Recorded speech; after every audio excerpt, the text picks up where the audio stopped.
थांगोना ID show खालामनांगोन PAN card Aadhaar card भटार card जिखुनु आईडी जे आईडी खौ बिथांमोना स्केन खालामगोन आईडी खौ स्केन खालामगोन बिथांमोननि भलन्टियारा आईडी खौ स्केन खालामजोबनो हानाय नङा बेनि थाखाय जोङो मोनफ्रोमबो गेटआव जोंनि एबसुनि बिबानगिरि बिथांमोनखौ जोङो दायित्व होगोन बिथांमोना बै बिथांमोननि सिकिउरिटिजों कोअर्डिनेट खालामनानै नोंथांमोननि आईडी खौ केमेराजों फट' खेबनानै लाखिगोन बेनो स्केन जागोन आरो जों बिथांमोननो गथायगोन बेखौ जोङो केम स्केनजों खालामनो हायो सिरियालि आं गोरलै खावलायबाय जायफोर माने दायित्व मोनगोन बियो थांबाय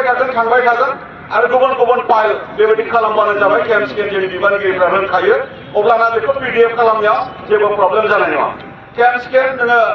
1 2 3 4 बेबायदि थांबाय थाया होनबा पेजआ बेबायदि थांबाय थायो नेक्स्ट बेखौ नोङो एड पेज खालामलांबाय थाबानो जाबाय बेखौ नोंथांमोना गोसोआव ला बेखायनो सोरबाफोर बेवहाय गैजोबै बबेबा हटेलाव दङ बबेबा धर्मसालायाव दङ आईडी रावबो बेवहाय हाबनो मोननाय नङा बे हाबाफारिखौ नायनो गोजाननिफ्राय फैबाय खस्थ' मोनबाय बे हाबाफारियाव जुदि हाबनो मोनाब्ला आईडी लाङैनि थाखाय बेयो जोंनि थाखाय नोंथांनि थाखाय माने खाबु खोमानानै लानाय जागोन जेन बेखौ रावबो खालामा आङो नोंथांमोननो फोरमायबाय मबाइल आरो फैसा लाग्रा फिसा बेग बेल' बेवहाय एलाउ जागोन जोंनि जेनाखि एयार बेग बा जोंनि स्लें बेग नोंथांमोननि हिन्जावसाफोरनि जिखिनि बेग बेखौ बेवहाय एलाउ खालामनाय जानाय नङा दा बेवहाय बिथांमोना सोनाय नङा मानो होनोबा बेवहाय बिथांमोननि दिल्ली पुलिसनि सिकिउरिटि एनएसएनि सिकिउरिटि आरो गुबुन गुबुन बिथांमोननि सिकिउरिटि पार्सनफोरा बेवहाय थागोन दा बेखायनो सोरबाफोरा बेखौ लांसनोब्लाबो बेवहाय मोनसे लक सिस्टेम थागोन बेवहाय नोंथांमोना लक खालामनानै टकेन मोनगोन नोंथांमोना बे टकेनखौ लानानै थांनांगोन आरो बे टकेनजों नोंथांमोननि बेगखौ रिटार्न बेक खालामनानै लानो हागोन नोंथांमोना दा बेनिखाय नोंथांमोना बेवहाय होनाय जागोन आरो बेवहाय जोंनि एबसुनि बा जोंनि गुबुन गुबुन भलन्टियार्स बिथांमोनाबो बेवहाय थाबाय थागोन जेन बेवहायबो दोनलांनाय नोंथांमोननि बेग एन्ड बेगेजआ जेन जेबो बेवहाय गोमाया बेवहाय जेन नस्थ' जाया जेन बियो जोंनि जायगाया बेवहाय सेफ जायो बेखौ जोंनि बड'लेण्ड सिकिउरिटि डिपार्टमेन्टनिफ्राय फैनाय बिथांमोनाबो जेन बे बाथ्राखौहाय गोसोआव लानानै बेखौ नोंथांमोननि डिसिप्लिन बायदि नोंथांमोननि मा नोंथांमोननि प्रट'कल दङ बेजों नोंथांमोना बेखौ माने डिउटिखौ मेनटेन खालामबानो जाबाय आं बिथांमोनखौ आङो खावलायबाय बेखौ थि खालामनाय जादों नोंथांमोना गोसोआव ला आईजी स्टेडियामाव बा गुबै हाबाफारियाव हाबनांगौनि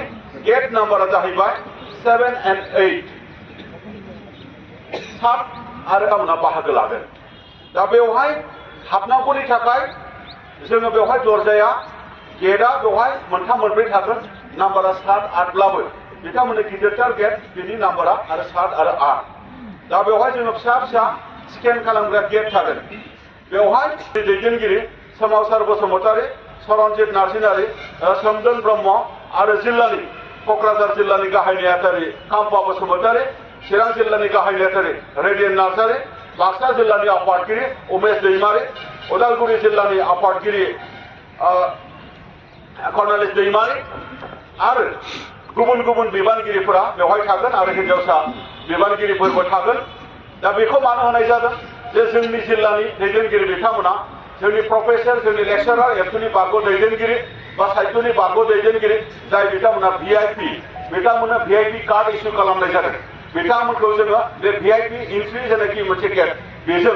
माने बिथांमोनखौ सोनाय जागोन आरो भिआईपि सिटिं जेनाखि मोनसे एरिया बिसिम बिथांमोनखौ थांहोनाय जागोन आरो बाखि जे जोंनि अल डेलिगेट्स बेवहायबो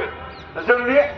मिरुनि दैदेनगिरि आरो जिल्लानि दैदेनगिरि बिथांमोनजों लोगोसे जोंनि थिखानाय भलन्टियार्स जाय बिथांमोनखौ दसे उनाव जोंनि गासै भलन्टियार्सनि इनचार्ज बा दैदेनगिरि निजोम बसुमतारी बिथाङा दायो भलन्टियार्सफोरखौ लानानै दसे सावरायगोन